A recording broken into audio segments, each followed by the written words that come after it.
சினிமாலேன்னு வந்தவங்க தான் பண்ணியிருக்காங்கனாக்க நீங்கள் முதல்ல உங்களை எம்ஜிஆர் ஜெயலலிதாவோட கம்பேர் பண்ணுறதே தப்பு. விஜயகாந்த் என்ற மனிதர் ஒரு நல்ல மனிதர். அவங்களுமே கட்சி ஆரம்பிச்சோடனே யாருமே உடனே வந்து எல்லாம் மேலே வந்தது கிடையாது. எத்தனை இன்னும் ஒரு தோல்விகளை பார்த்தாங்க.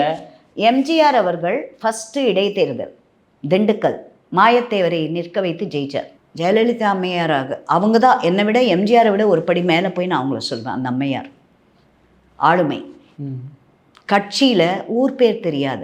ஒரு வாட்டி அவங்க பேசும்போது சொன்னாங்க, ஒரு லேம்ப் போஸ்ட்டை கூட நான் நிற்க வச்சு ஜெயிக்க வைப்பேன். நாங்கள் 100% உண்மை. அது அவங்க 100% உண்மை. அது இவர் அந்த அளவுக்கு வளர்ந்தவரா? இவர் நான் தான் நிற்கிற திருப்பரங்குன்றம், நான் தான், அதெல்லாம் அவங்க பேசின டைலாக் நீங்கள் திருப்பி ரிப்பீட் பண்ணுறீங்க.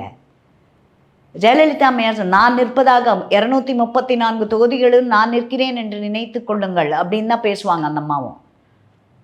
நீங்கள் அதை காப்பி அடிச்சிருக்கீங்க இன்னைக்கு. அது ஒரிஜினல் டைலாக் கூட இல்லை உங்களுது. வசனம் எழுதியவருக்கு சொல்லுங்கள் கொஞ்சம்.